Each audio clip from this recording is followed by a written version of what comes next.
This lesson is entitled The Pacific Island Civilizations, and this is part 4 of a 4-part series on the pre-Columbian Western Hemisphere.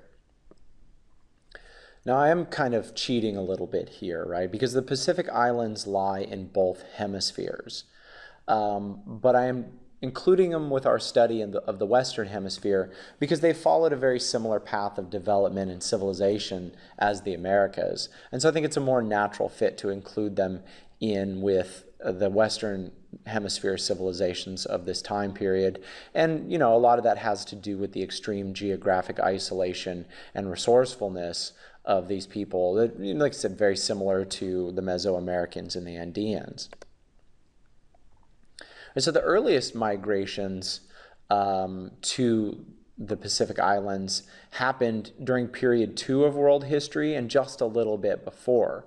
We see that, you know, the first expansions here were into modern-day Samoa, right, in 120 BCE, right? That's, you know, when the Roman Republic is winding up and becoming much more powerful in the Mediterranean. This is during the Han Dynasty of China, and possibly as late as 300 CE, which is, you know, after the fall of the Han and pretty close to the fall of Rome as well.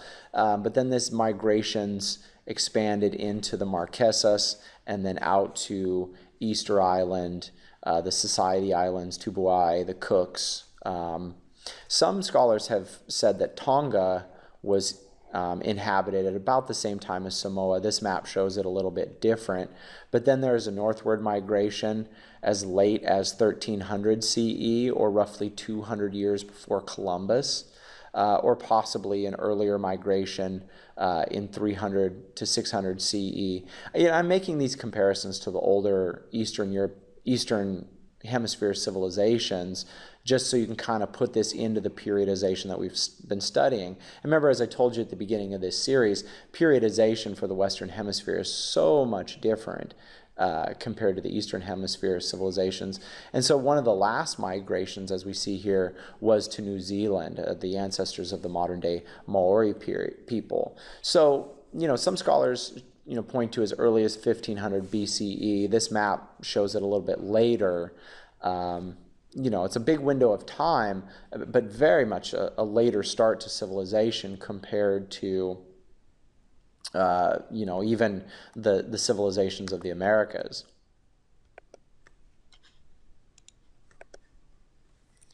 Right? And, you know, like Mesoamerica, especially with the Mayans, we have a challenge here of finding evidence, right? These were a pre-literate people, and they were illiterate until first contact with the Europeans. So most of the evidence that we have on the early Pacific Islands is based on archaeology and linguistics, right? The ways in which language changes over time.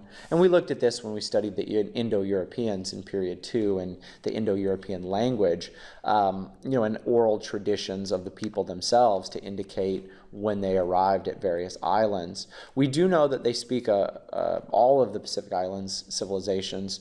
Their languages belong to a language group called Austronesian, which has languages that are also found in the Philippines, Indonesia, and Southeast Asia. And that's why we can reasonably say that the earliest Pacific Islanders came from the Indo-Chinese peninsula, probably moved out to Indonesia and Papua New Guinea before, you know, embarking on these great migrations out into the Pacific.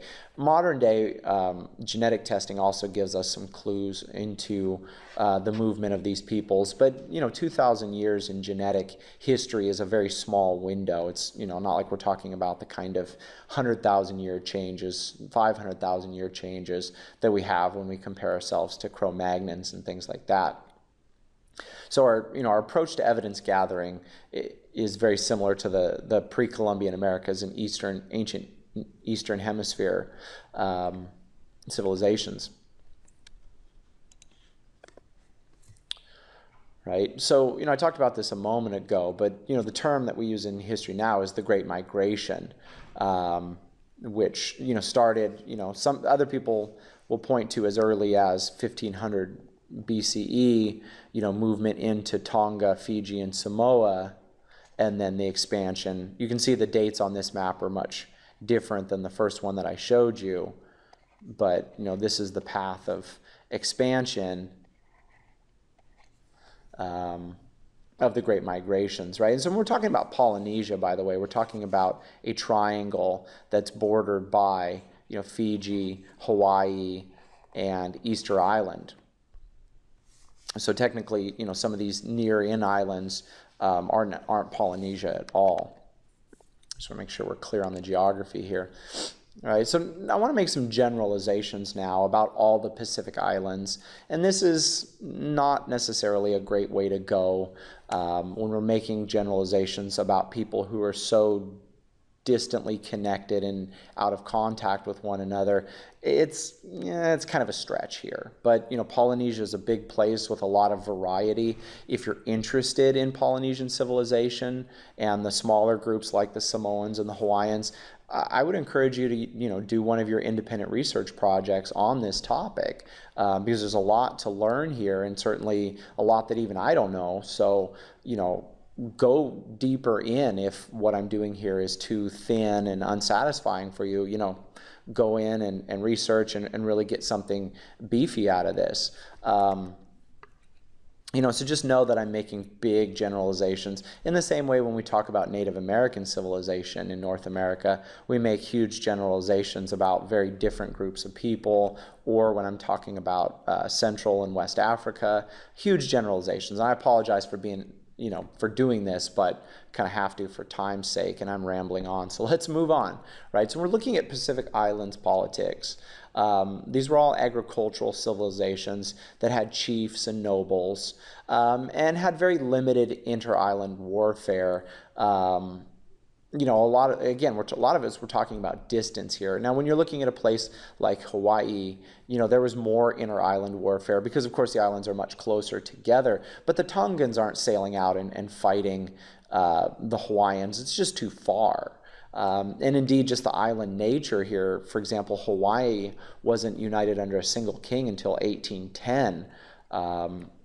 So again, these very sort of broken up places, they developed much smaller monumental architecture. Part of this is because of the size of the land and the availability of resources.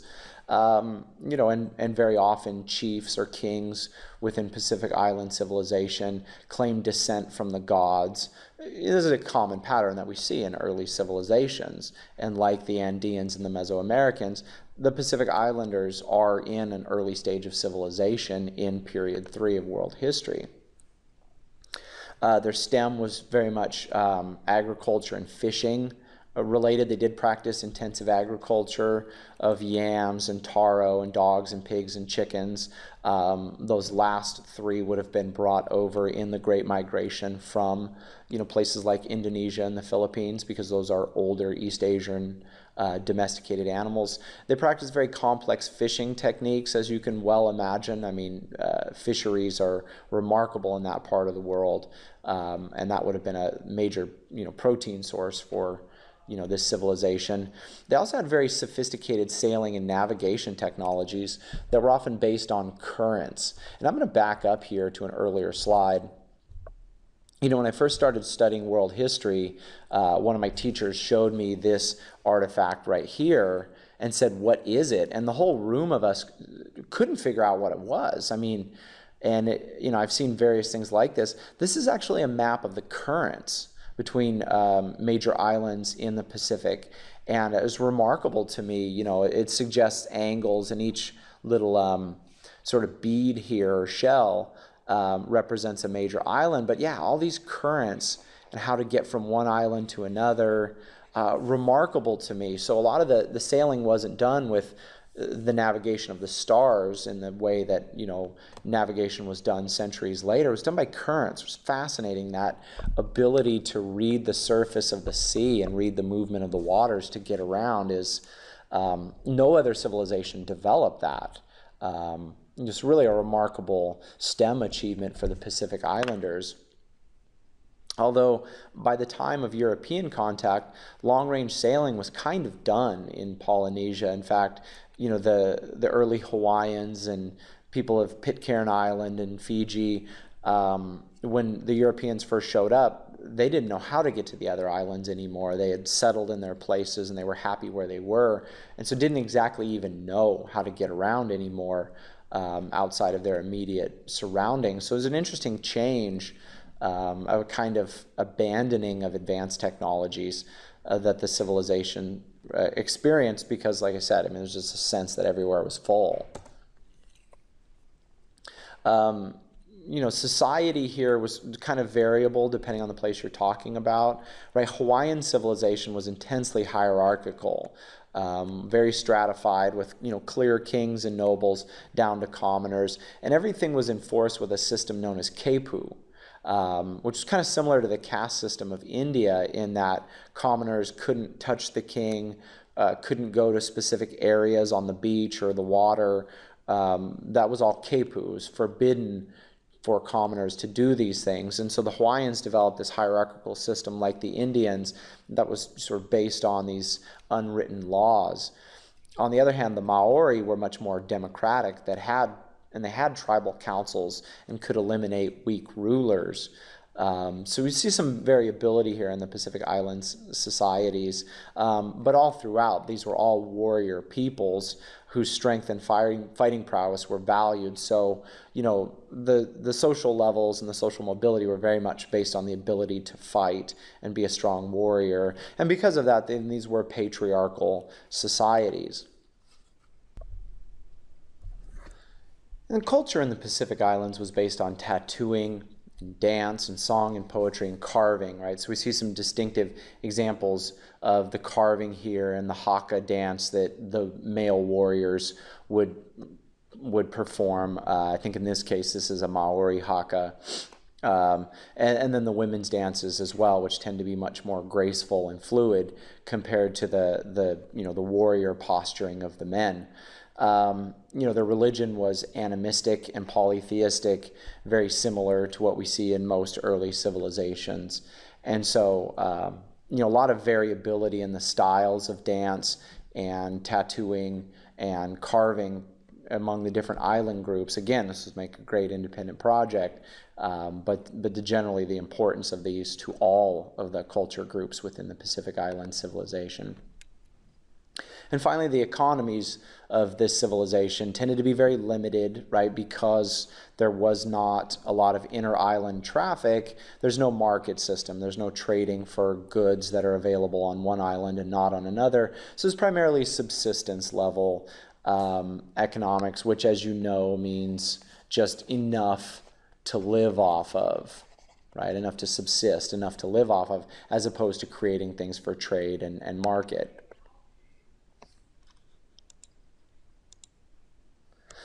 And so some final thoughts here about the Pacific Island civilizations, as well as the entire Western civilization, right? In Guns, Germs, and Steel, Jared Diamond points out that much of the differences in civilizational development around the world are due to geography and climate, not intelligence and work ethic. Right? And so the peoples of the Pacific Islands built complex civilizations in very resource-limited environments. And I think that's one of the most fascinating takeaways from this lesson, is how they were able to develop complex civilizations in places where, things were limited.